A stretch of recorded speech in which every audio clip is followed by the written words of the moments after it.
दोस्तों, हम सब शुरू करते हैं श्रीमद् भागवत पुराण के स्कंद दूसरे के पहले अध्याय से। इस अध्याय में ध्यान विधि और भगवान के विराट स्वरूपों का वर्णन किया गया है।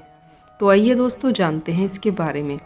श्री सुखदेव जी कहते हैं, परीक्षित, तुम्हारा लोकहित के लिए किया हुआ यह प्रश्न बड़ा ही उत्तम है। भगवान के लिए जितनी भी बातें सुनने या कीर्तन करने की हैं, उन सब में यह श्रेष्ठ है।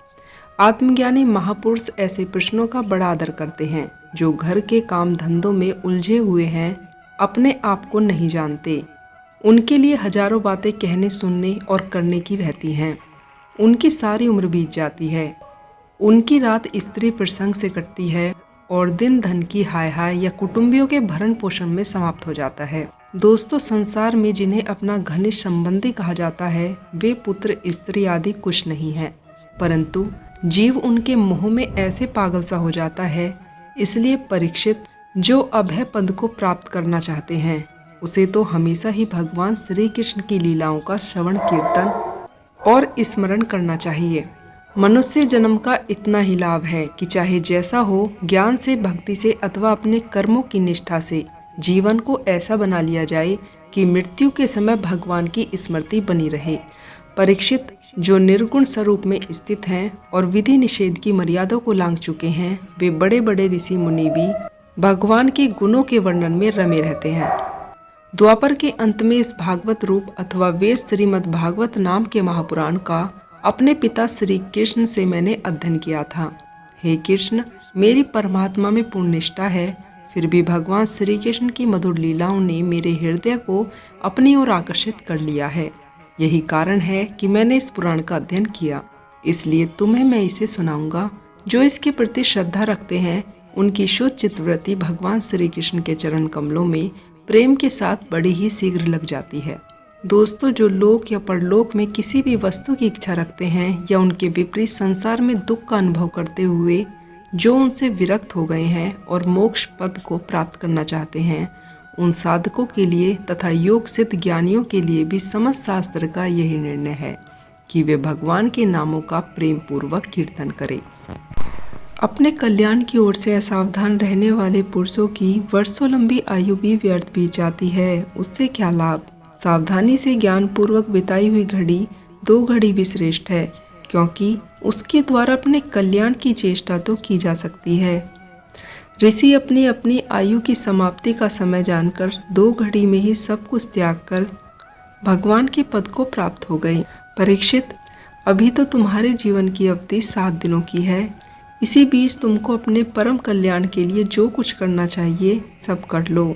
मृत्यु का समय आने पर मनुष्य घबराए नहीं, बल्कि वह शरीर और उसमें संबंध रखने वालों के प्रति ममता को काट डाले और घर से निकलकर पवित्र तीर्थ के जल में स्नान करे और पवित्र तथा एकांत स्थान पर विधि पूर्वक आसन लगाकर बैठ जाए। इसके बाद पवित्र मंत्र आ ओ माँ, इन 3 मालाओं से युक्त मन ही मन जप करे, प्राणवायु को वश में करके मन का दमन करे और एक क्षण के लिए भी ब्रह्मा विष्णु को ना भूले। बुद्धि की सहायता से इंद्रियों को उनके विषय से हटा ले और कर्म की वासनाओं से चंचल हुए मन को विचार के द्वारा रोककर भगवान के मंगलमय रूप में लगाए। स्थिर चित्त से भगवान के श्री विग्रह से किसी एक अंग का ध्यान करते करते मन को पूर्ण रूप से भगवान में ऐसा लीन कर दे कि फिर और किसी विषय का चिंतन ही ना रहे। वही भगवान विष्णु का परम पद है, जिसे प्राप्त करके मन आनंद से भर जाता है। यदि भगवान का ध्यान करते समय मन रजोगुण या तमोगुण से मूढ़ हो जाए तो घबराए नहीं, धैर्य के साथ उसे वश में करना चाहिए, क्योंकि धारणा दोनों गुणों के दोषों को मिटा देती है। धारणा स्थिर हो जाने पर जब योगी अपने परम मंगल में भगवान को देखते हैं, तब उसे तुरंत ही भक्ति योग की प्राप्ति हो जाती है। परीक्षित ने पूछा, ब्राह्मण, धारणा किस वस्तु में किस प्रकार की जाती है और इसका क्या स्वरूप माना गया है, जो शीघ्र ही मनुष्य के मन का मैल मिटा देती है?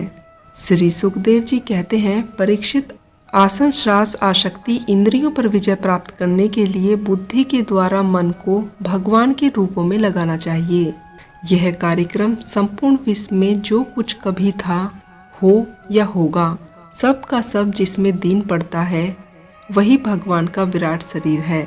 जल, अग्नि, वायु, आकाश, अहंकार, महतत्व और प्रकृति।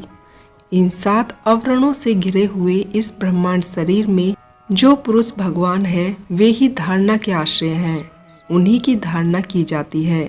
ज्ञानी पुरुष उनका इस प्रकार से वर्णन करते हैं।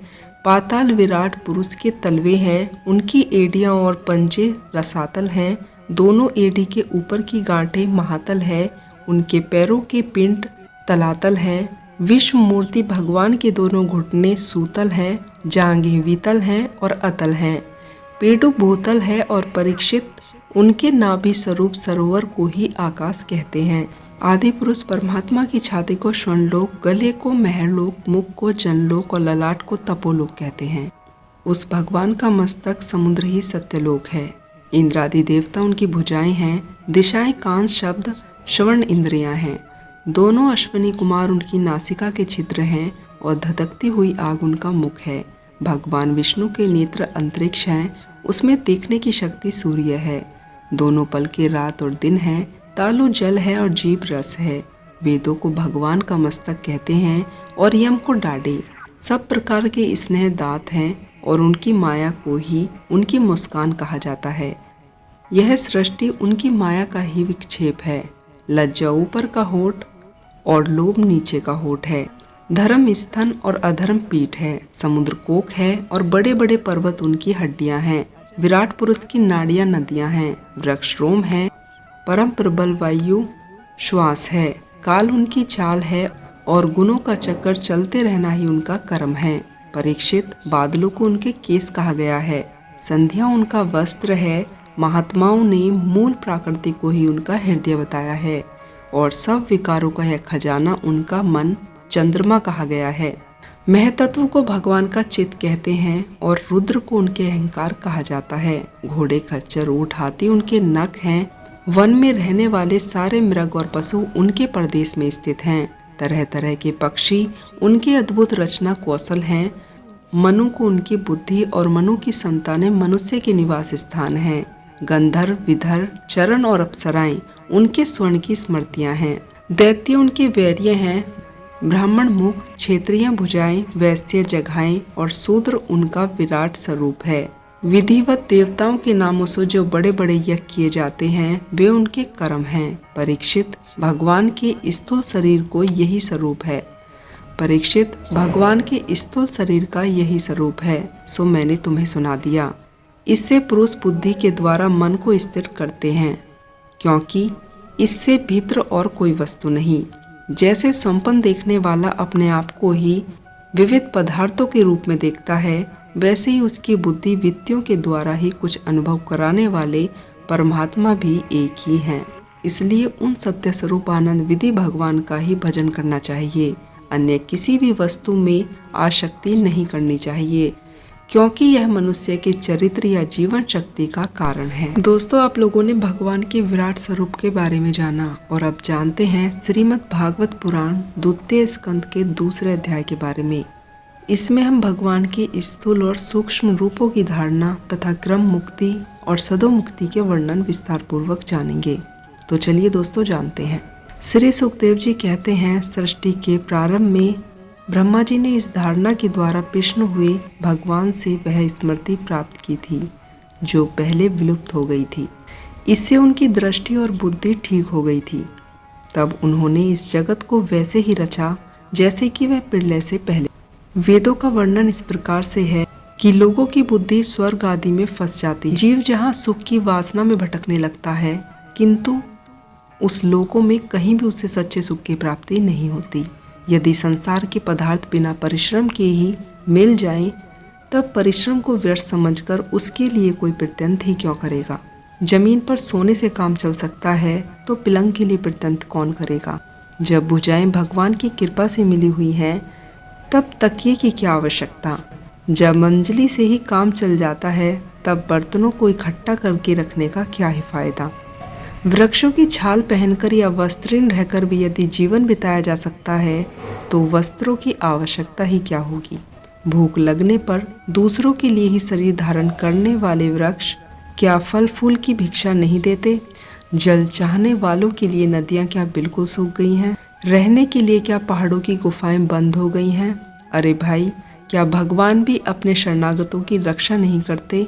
ऐसी स्थिति में बुद्धिमान लोग भी धन के नशे में चूर घमंडी चापलूसी क्यों करते हैं? इस प्रकार विरक्त हो जाने पर अपने हृदय में नित्य विराजमान आत्मस्वरूप परम प्रियतम परम सत्य जो अनंत भगवान है, बड़े प्रेम और आनंद से निश्चय करके उन्हीं का पूजन करें, क्योंकि उनकी भक्ति से जन्म मृत्यु के चक्र में डालने वाले अज्ञान का नाश हो जाता है।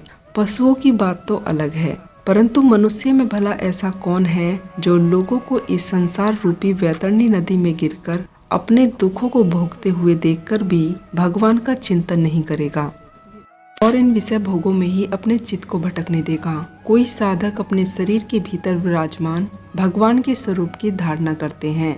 वे ऐसा ध्यान करते हैं कि भगवान की 4 भुजाओं में शंख, चक्र, गदा और पद्म है। उनके मुखों पर प्रसन्नता झलक रही है। कमल के समान विशाल और कोमल नेत्र हैं। केसर के समान पीला वस्त्र धारण किए हुए हैं। भुजाओं में श्रेष्ठ रत्नों में जड़े हुए सोने के बाजूबंद बड़े ही सुंदर हैं। सिर पर बड़ा ही सुंदर मुकुट और कानों में कुंडल हैं, जिसमें जड़े हुए रत्न जगमगा रहे हैं।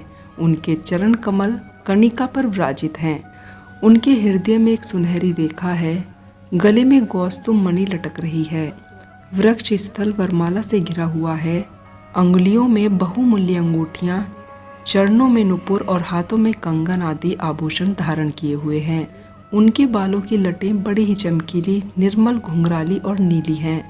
उनका मुख कमल मुस्कान से खिल रहा है। लीलापूर्ण हास्य और चिंतन से बाहों के द्वारा वे भक्तजनों पर अत्यंत अनुग्रह की वर्षा कर रहे हैं। जब तक मन इस धारणा के द्वारा स्थिर न हो जाए, तब तक बार बार भगवान को देखते रहने की चेष्टा करना ही चाहिए। भगवान के चरण कमलों से लेकर उनकी मुस्कान और समस्त अंगों की एक एक करके बुद्धि के द्वारा इसकी धारणा करनी चाहिए। जैसे जैसे बुद्धि शुद्ध होती जाएगी, वैसे वैसे ही चित्त स्थिर होता जाएगा। जब एक अंग का ध्यान ठीक ठीक होने लगे, तब उसे छोड़कर दूसरे अंग का ध्यान करना चाहिए। ये विशेश्वर भगवान का दृश्य नहीं, दृष्टता है। सैगुण निर्गुण सब कुछ इन्हीं का स्वरूप है। जब तक इसमें प्रेम या भक्ति योग न हो जाए, तब तक साधक को कर्मों के बाद एकाग्र से भगवान के स्थूल रूप का ही चिंतन करना चाहिए। परीक्षित, जब योगी पुरुष इस मनुष्य लोक को छोड़ना चाहे, तब देश और काल में मन को न लगाए। सुखपूर्वक स्थिर आसन पर बैठकर प्राणों को जीतकर मन से इंद्रियों का संयम करे और इसके बाद अपने निर्मल बुद्धि से मन को नियमित करके मन के साथ बुद्धि को अंतरात्मा में लीन कर दे और फिर अंतरात्मा को परमात्मा में लीन करके धीर पुरुष उस समय शांतिमय अवस्था में स्थिर हो जाए। कोई कर्तव्य शेष नहीं रह जाता। इस अवस्था में सद्गुण भी नहीं है, फिर रजोगुण और तपोगुण की तो बात ही क्या है।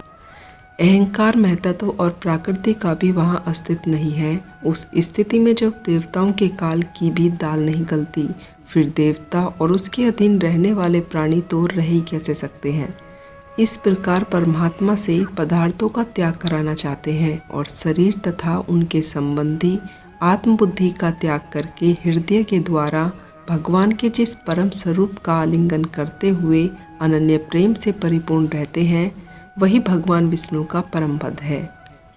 इस विषय में समस्त शास्त्रों की स्मृति है। ज्ञान दृष्टि के बल से जिसकी वासना नष्ट हो गई है, उस योगी को इस प्रकार अपने शरीर का त्याग करना चाहिए। योगी को चाहिए कि मणिपूर्वक में स्थित वायु को वहां से उदान वायु के द्वारा वृक्ष स्थल के ऊपर चक्र में, फिर उस वायु को धीरे धीरे तालु मूल में चढ़ा दें।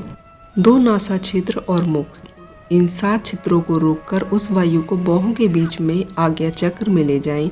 यदि किसी लोक में जाने की इच्छा न हो तो आधी घड़ी तक उस वायु को वहीं रोक कर रखें और परमात्मा में स्थिर हो जाएं। यदि योगी की इच्छा हो कि मैं ब्रह्मलोक में जाऊं, 8 सिद्धियां प्राप्त करके सिद्धों के साथ विहार करूं, तो उसे मन और इंद्रियों को साथ ही लेकर शरीर से निकलना चाहिए। योगियों का शरीर वायु की भांति सूक्ष्म होता है। उपासना, तपस्या, योग और ज्ञान का सेवन करने वाले योगियों को त्रिलोकी के बाहर और भीतर विचरण करने का अधिकार होता है। योगी जब ब्रह्मलोक के लिए प्रस्थान करते हैं, तब पहले वह आकाश मार्ग से अग्निलोक में जाते हैं। वहां उनके बचे हुए मल भी जल जाते हैं उसके बाद वह वहां से ऊपर भगवान श्री हरि के ज्योतिषमय चक्र पर पहुंच जाते हैं। भगवान विष्णु का यह शिशुमार चक्र विश्व ब्रह्मांड का केंद्र है। फिर वह अत्यंत सूक्ष्म और निर्बल शरीर से अकेला ही लोक में चला जाता है। वह लोक वक्ताओं के द्वारा ही वंदित है और उसमें जीवित रहने वाले देवता विहार करते रहते हैं। फिर जब प्रलय का समय समीप आता है, तब नीचे के लोकों को शेष के मुख में निकली हुई आग के द्वारा भस्म होते देखकर वह ब्रह्मलोक में चला जाता है। जिस ब्रह्मलोक में बड़े बड़े सिद्धेश्वर विमानों पर निवास करते हैं, उस ब्रह्मलोक की आयु ब्रह्मा की आयु के समान ही है। वह न तो शोक में है, न दुखी है, न बुढ़ापा है, न ही मृत्यु है। फिर वहाँ किसी प्रकार का भय तो हो ही नहीं सकता। वहाँ यदि दुख है तो केवल एक बात का है, वह यही है कि इस पद को न जानने वाले लोगों के जन्म मृत्यु में अनंत घोर संकटों को देखकर दयावंश वहाँ के लोगों के मन में बड़ी ही व्याथा होती है। सत्यलोक में पहुँचने के पश्चात वह योगी निर्भय होकर अपने सूक्ष्म शरीर को पृथ्वी से मिला देता है और फिर उतावली न करते हुए 7 आवरणों का भेदन करता है। पृथ्वी से जल को और जल से अग्नि को प्राप्त होकर वह ज्योति से वायु में आ जाते हैं और वहां से ब्रह्म का बोध कराने वाले आकाश को प्राप्त हो जाते हैं। इस प्रकार आवरणों को पार करते समय उनकी इंद्रियां भी अधिष्ठान में लीन हो जाती हैं। इंद्रियां अपनी क्रिया शक्ति में मिलकर सूक्ष्म रूप को प्राप्त हो जाती हैं। इस प्रकार योगी पंचभूतों के आवरणों को पार करके संसार में प्रवेश करता है। वहाँ सूक्ष्म भूतों को तामस अहंकार में, इंद्रियों को राजस अहंकार में तथा मन और इंद्रियों के देवताओं को सात्विक अहंकार में लीन कर देता है। परीक्षित, महाप्रलय के समय योगी स्वयं आनंद स्वरूप होकर अपने उस परमात्मा को प्राप्त हो जाते हैं, जिससे उसे गति की प्राप्ति हो जाती है और फिर इस संसार में नहीं आना पड़ता। परीक्षित, तुमने जो पूछा था उसके उत्तर में मैंने वेदों, मार्ग, सतो मुक्ति और कर्म मुक्ति से तुमसे वर्णन किया है। पहले ब्रह्मा जी ने वासुदेव की आराधना करके उनसे यह प्रश्न किया था। तब उन्होंने उत्तर में इन्हीं दोनों मार्गों की बात ब्रह्मा जी से कही थी। संसार चक्र में पड़े हुए मनुष्य के लिए जिस साधन के द्वारा उसे भगवान श्री कृष्ण की भक्ति प्राप्त हो जाए, इसके अतिरिक्त और कोई भी कल्याणकारी मार्ग नहीं है। भगवान ब्रह्मा ने सारे वेदों को 3 बार अनुसरण करके अपनी बुद्धि से यही निश्चय किया कि जिसे भगवान श्री कृष्ण के प्रति प्रेम प्राप्त हो वही सर्वश्रेष्ठ धर्म है। समस्त प्राणियों में उनके आत्मरूप से भगवान श्री कृष्ण ही लक्षित होते हैं। वे इन सब के साक्षी मात्र हैं। परीक्षित, इसलिए मनुष्य को चाहिए कि सभी स्थितियों में अपनी संपूर्ण शक्ति से भगवान श्री हरि का ही श्रवण, कीर्तन और स्मरण करें। राजन, सत्पुरुष आत्मा स्वरूप भगवान की कथाओं का मधुर अमृत बांटते ही रहते हैं।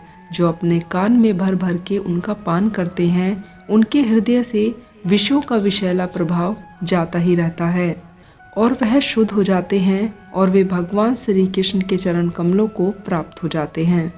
दोस्तों, आप लोगों ने अभी तक जाना है कि भगवान के स्थूल और सूक्ष्म रूपों की धारणा तथा क्रम मुक्ति और सदो मुक्ति का वर्णन, और इससे आगे आप जानेंगे श्रीमद् भागवत महापुराण के स्कंद द्वितीय के 3 अध्याय के बारे में। इसमें आप जानेंगे कि विभिन्न देवताओं की उपासना तथा भागवत भक्ति के प्राधान्य का निरूपण। तो चलिए दोस्तों, विस्तार से जानते हैं। श्री सुखदेव जी कहते हैं, परीक्षित, तुमने मुझसे जो पूछा है कि मरते समय बुद्धिमान मनुष्य को क्या करना चाहिए, उसका उत्तर मैंने तुम्हें दे दिया। जो ब्रह्म तेज का इच्छुक हो, जिसे बृहस्पति की इंद्रियों की कामना हो, जिसे इंद्र के समान संतान की लालसा हो, वह प्रजापतियों की उपासना करे। जिसे लक्ष्मी चाहिए वह माया देवी की, जिसे तेज चाहिए वह अग्नि की, जिसे धन चाहिए वह वसुओं की, और जिसे प्रभावशाली मनुष्य को वीरता की चाह हो उसे रुद्रों की उपासना करनी चाहिए।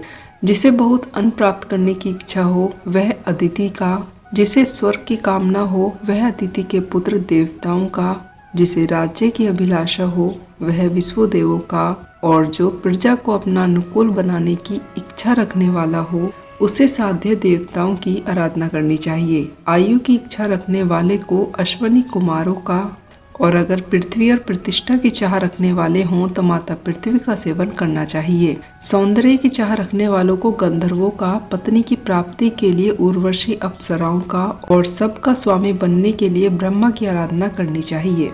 जिसे यश की इच्छा हो वह यज्ञ पुरुष की, जिसे खजाने की लालसा हो वह वरुण की, विद्या प्राप्त करने के लिए भगवान शंकर की और पति पत्नी में परस्पर प्रेम बनाए रखने के लिए माता पार्वती की पूजा उपासना करनी चाहिए।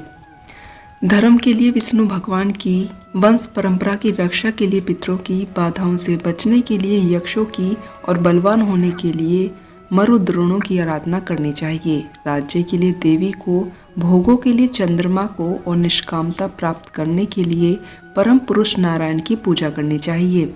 और जो बुद्धिमान पुरुष हैं वह चाहे निष्काम हो, समस्त कामनाओं से युक्त हों अथवा मोक्ष चाहते हों, उसे भक्ति के द्वारा केवल भगवान की ही आराधना करनी चाहिए।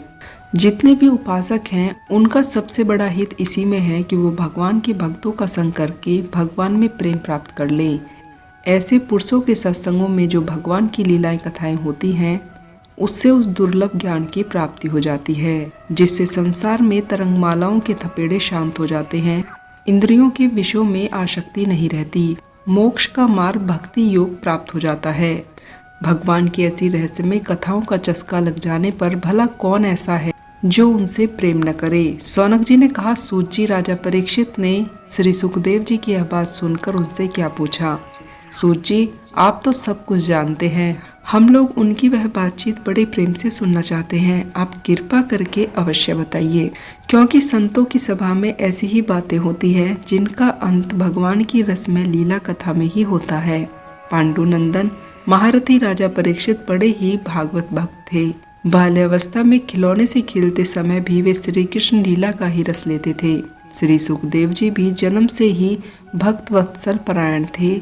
ऐसे संतों के सत्संगों में भगवान के गुणों की चर्चा अवश्य ही हुई होगी, जिनका समय भगवान श्री कृष्ण के श्रवण में बीत जाता है। उनके अतिरिक्त सभी मनुष्य की आयु व्यर्थ जा रही है। भगवान सूर्य प्रतिदिन अपने उदय और अस्त से उनकी आयु छीनते जा रहे हैं।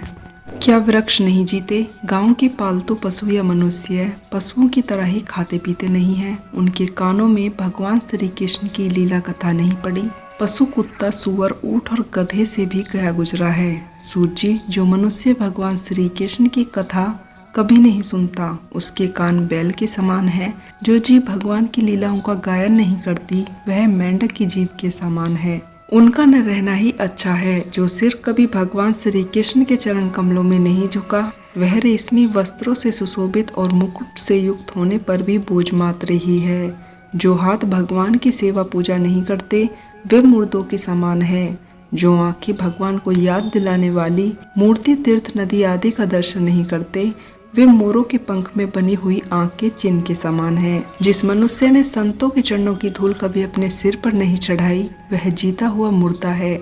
जिस मनुष्य ने भगवान के चरणों पर चढ़ी हुई तुलसी की सुगंध लेकर उसकी सराहना नहीं की, सूजी, वह हृदय नहीं लोहा है। जो भगवान के नामों का कीर्तन करने पर पिघला नहीं, उन्हीं की ओर वह बह नहीं जाता। जिस समय हृदय पिघल जाता है उस समय नेत्रों में आंसू छलकने लगते हैं और शरीर का रोम रोम खिल जाता है। प्रिय सूत जी, आपकी वाणी हमारे हृदय को मधुरता से भर देती है। इसलिए भगवान के परम भक्त श्री सुखदेव जी ने परीक्षित के प्रश्न करने पर जो कुछ कहा वह आप कृपा करके हम लोगों को सुनाइए। दोस्तों, आप लोगों ने अभी तक जाना विभिन्न देवताओं की उपासना तथा भागवत भक्ति के प्राध्याय का निरूपण। इससे आगे आप जानेंगे राजा की सृष्टि विनाशक प्रश्न और श्री सुखदेव जी का कथा आरंभ। तो चलिए दोस्तों, इसे विस्तार से जानते हैं। सूत जी कहते हैं, सुखदेव जी के वचन भागवत का निरीक्षण कराने वाले हैं। राजा परीक्षित ने उन्हें सुनकर अपनी बुद्धि भगवान श्री कृष्ण के चरण कमलों में समर्पित कर दी। शरीर, पत्नी, पुत्र, महल, पशुधन, भाई बंधु और राज्य में नृत्य के अभ्यास के कारण उनकी दृढ़ ममता हो गई थी। एक क्षण में ही उन्होंने उस ममता का त्याग कर दिया। सौनक आदि ऋषियों, परीक्षित ने अपनी मृत्यु का निश्चित समय जान लिया था, इसलिए उन्होंने धर्म, अर्थ और काम से संबंध रखने वाले जितने भी कर्म थे उनका संन्यास दे दिया। इसके बाद भगवान श्री कृष्ण में आत्मभाव से प्राप्त होकर बड़ी ही श्रद्धा से भगवान श्री कृष्ण की महिमा सुनने के लिए उन्होंने श्री सुखदेव जी से यह प्रश्न किया जिसे आप लोगों ने मुझसे पूछा है। परीक्षित ने कहा, मुनिवर, आप परम पवित्र और सर्वज्ञ हैं। आपने जो कुछ कहा है वह सत्य और उचित है। आप जैसे जैसे भगवान की कथा कहते जा रहे हैं वैसे वैसे मेरा अज्ञान का पर्दा फटता जा रहा है। मैं आपसे फिर भी यह जानना चाहता हूँ कि भगवान अपनी माया से इस संसार की सृष्टि कैसे करते हैं। इस संसार की रचना तो इतनी रहस्यमयी है कि ब्रह्मादि लोकपाल भी इसके रहस्य को समझने में भूल कर बैठते हैं। भगवान कैसे इस विश्व की रक्षा और फिर संहार करते हैं। अनंत भक्ति परमात्मा किन किन शक्तियों का आश्रय लेकर अपने आप को ही खिलौने बनाकर खेलते हैं। वे बच्चों के बनाए हुए घरौंदों की तरह ब्रह्मांड को कैसे बनाते हैं और किस प्रकार बातों ही बातों में उसे मिटा भी देते हैं। दोस्तों, भगवान श्री हरि की लीलाएं बड़ी अद्भुत हैं, इसमें संदेह नहीं है। बड़े बड़े विद्वानों के लिए भी इनकी लीला का रहस्य समझ पाना अत्यंत ही कठिन है। भगवान तो अकेले ही हैं। वे बहुत से कर्म करने के लिए पुरुष रूप में विभिन्न गुणों को एक साथ धारण करते हैं तथा अनेक अवतार ग्रहण करके उन्हें धारण करते हैं। मुनिवर, आप वेद और ब्रह्म तत्व दोनों में ही पूर्ण हैं, इसलिए मेरे संदेह का निवारण कीजिए। सूत जी कहते हैं, जब राजा परीक्षित ने भगवान के गुणों का वर्णन करने के लिए उनसे इस प्रकार प्रार्थना की, तब श्री सुखदेव जी ने भगवान श्री कृष्ण का बार बार स्मरण करके अपना प्रवचन कहना प्रारंभ किया। श्री सुखदेव जी कहते हैं, उन पुरुषोत्तम भगवान के चरणों में मैं कोटि कोटि प्रणाम करता हूँ, जो संसार की उत्पत्ति, स्थिति और प्रलय की लीला करने के लिए सत्व, रज तथा तमोगुण तीनों शक्तियों को स्वीकार कर ब्रह्मा, विष्णु और शंकर का रूप धारण करते हैं, जो समस्त प्राणियों के हृदय में अंतर्यामी रूप से विराजमान है। उनका स्वरूप और उनकी उपलब्धि का मार्ग बुद्धि नहीं है, जो स्वयं अनंत है तथा जिनकी महिमा भी अनंत है। हम सब बार बार उनके चरणों में नमस्कार करते हैं। दोस्तों, जो सत्पुरुषों का दुख मिटाकर उन्हें अपने प्रेम का दान कराते हैं, दुष्टों को मुक्ति देते हैं तथा जो लोग परमहंस आश्रम में स्थित हैं उन्हें उनकी अभिष्ट वस्तु का दान कराते हैं, क्योंकि समस्त प्राणी उन्हीं की मूर्ति हैं, इसलिए किसी से भी उनका पक्षपात नहीं है और इन विषय भोगों में ही अपने चित्त को भटकने देगा। कोई साधक अपने शरीर के भीतर विराजमान भगवान के स्वरूप की धारणा करते हैं। वे ऐसा ध्यान करते हैं कि भगवान की चार भुजाओं में शंख, चक्र, गदा और पद्म है। उनके मुखों पर प्रसन्नता झलक रही है। कमल के समान विशाल और कोमल नेत्र हैं। केसर के समान पीला वस्त्र धारण किए हुए हैं। भुजाओं में श्रेष्ठ रत्नों में जड़े हुए सोने के बाजूबंद बड़े ही सुंदर हैं। सिर पर बड़ा ही सुंदर मुकुट और कानों में कुंडल हैं, जिसमें जड़े हुए रत्न जगमगा रहे हैं। उनके चरण कमल कणिका पर विराजित हैं। उनके हृदय में एक सुनहरी रेखा है। गले में गौस्तुम मणि लटक रही है। वृक्ष स्थल वरमाला से घिरा हुआ है। अंगुलियों में बहुमूल्य अंगूठियां, चरणों में नुपुर और हाथों में कंगन आदि आभूषण धारण किए हुए हैं। उनके बालों की लटें बड़ी ही चमकीली, निर्मल, घुंघराली और नीली हैं। उनका मुख कमल मुस्कान से खिल रहा है। लीलापूर्ण हास्य और चिंतन वन से बाहों के द्वारा वे भक्तजनों पर अत्यंत अनुग्रह की वर्षा कर रहे हैं।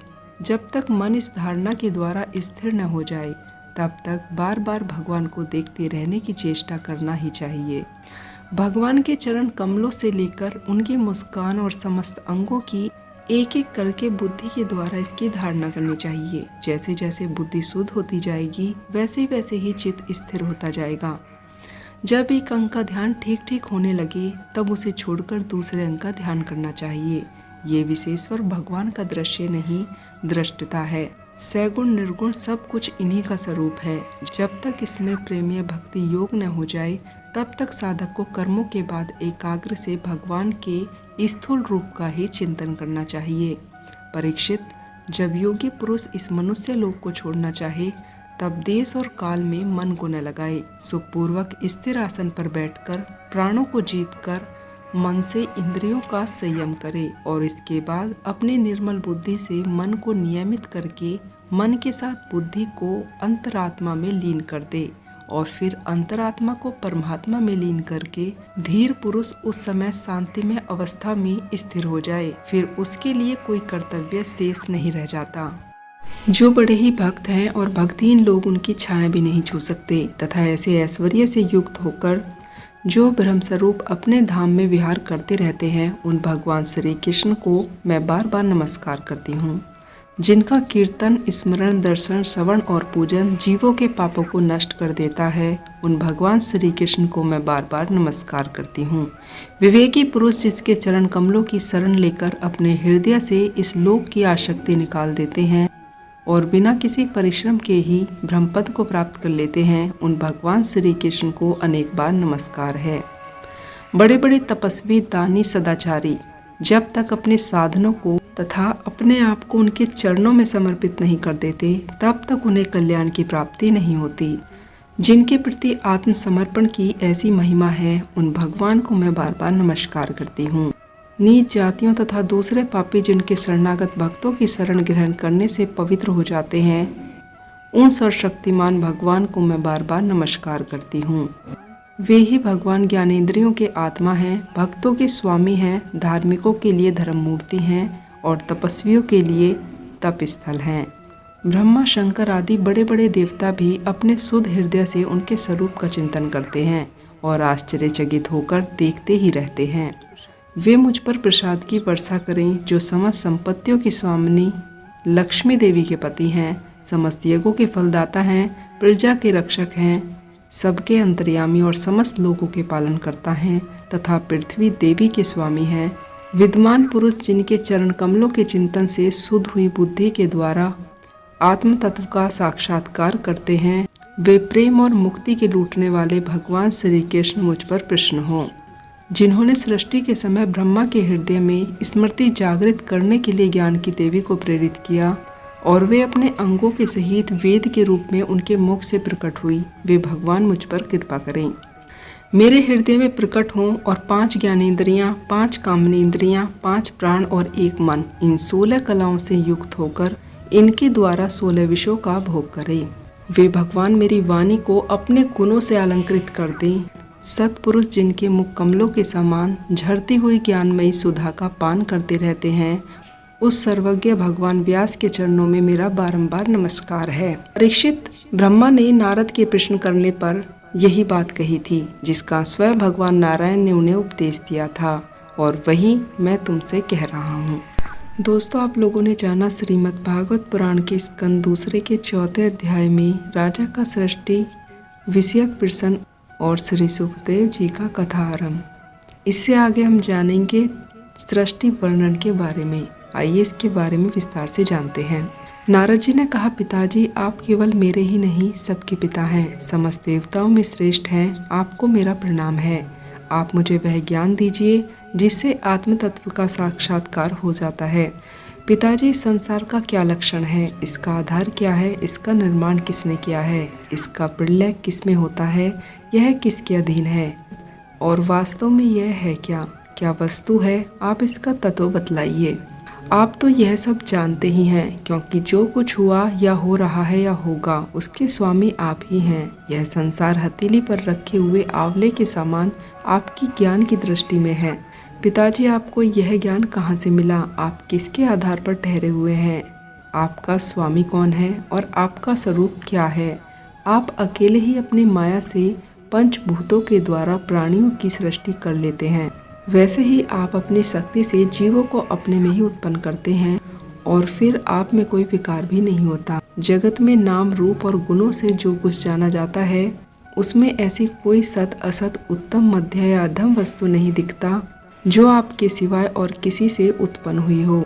इस प्रकार सबके ईश्वर होकर भी आपने तपस्या की, इस बात से मुझे शंका भी हो रही है कि आपसे भी बड़ा कोई है। पिताजी, जो कुछ मैं पूछ रहा हूँ वह सब आप कृपा करके मुझे इस प्रकार समझाइए कि जिससे मैं आपके उपदेशों को ठीक ठाक समझ सकूं। ब्रह्मा जी ने कहा, बेटा नारद, तुमने जीवों के प्रति करुणा के भाव से भरकर यह बहुत ही सुंदर प्रश्न किया है, क्योंकि इससे भगवान के गुणों का वर्णन करने की प्रेरणा मुझे प्राप्त हुई है। क्योंकि जब तक मुझसे परे का तत्व जो स्वयं भगवान ही है जान नहीं लिया जाता, तब तक मेरा ऐसा ही प्रभाव प्रतीत होता है। जैसे सूर्य, अग्नि, चंद्रमा, ग्रह और तारे उन्हीं के प्रकाश से प्रकाशित होकर जगत में प्रकाश फैलाते हैं, वैसे ही मैं भी भगवान के प्रकाश से प्रकाशित होकर संसार को प्रकाशित कर रहा हूँ। उन भगवान वासुदेव की मैं वंदना करता हूँ जिनकी माया से मोहित होकर लोग मुझे जगत गुरु कहते हैं। यह माया तो उनकी आंखों के सामने ठहरती ही नहीं, दूर भाग जाती है। परंतु संसार के अज्ञानी उसी पर मोहित होकर यह मैं हूँ, यह मेरा है, इस प्रकार बकते रहते हैं। नारद, दिव्य कर्म, काल, स्वभाव और जीव वास्तव में भगवान से भिन्न दूसरी कोई वस्तु नहीं है।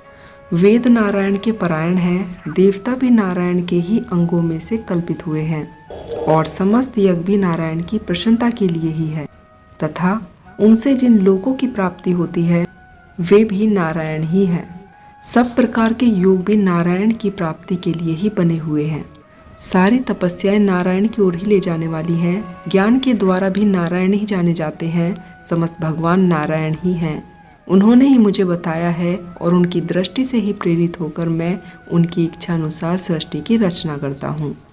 भगवान की माया गुणों से रहित है। सृष्टि, स्थिति और प्रलय के लिए रजोगुण, सत्वगुण और तमोगुण, ये 3 गुण माया के द्वारा स्वीकार किए गए हैं। नारद, इंद्र आदि भगवान गुणों के इस 3 स्वरूप को भली भांति ढक लेते हैं, इसलिए लोग इनको नहीं जान पाते।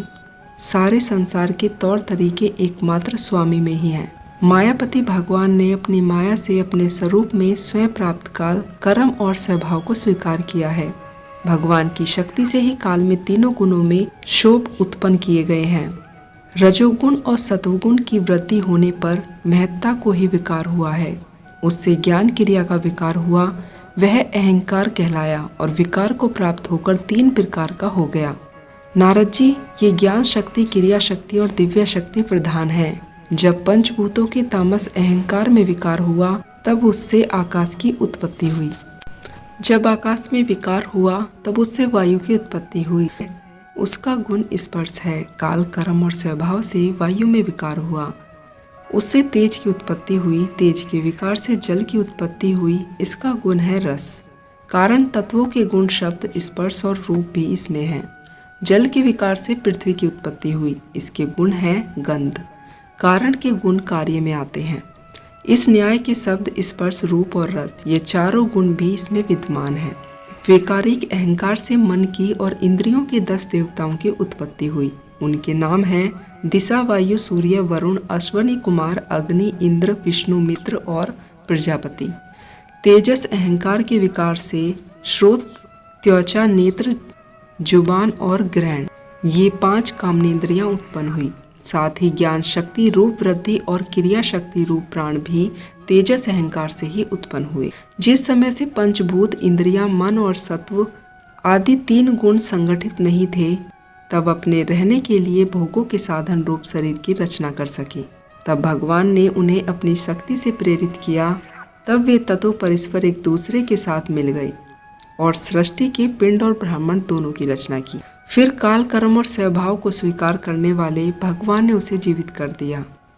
उसमें से वही विराट पुरुष निकला जिसकी जंघा 4 भुजाएं, नेत्र, मुख और सिर संख्या में है। विद्वान पुरुष उपासना के लिए उसी के अंगों में समस्त लोक और उसमें रहने वाली वस्तुओं की कल्पना करते हैं। उसकी कमर के नीचे अंगों में 7 पाताल और उनके पेटों से ऊपर के अंगों में 7 स्वर्ण कल्पना की जाती है।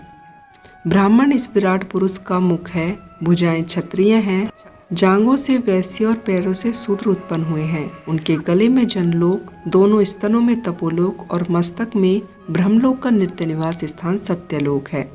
उस विराट पुरुष की कमर में अतल, जांघों में वितल, घुटनों में पवित्र सूतल लोक और जंघाओं में तलातल की कल्पना की गई है।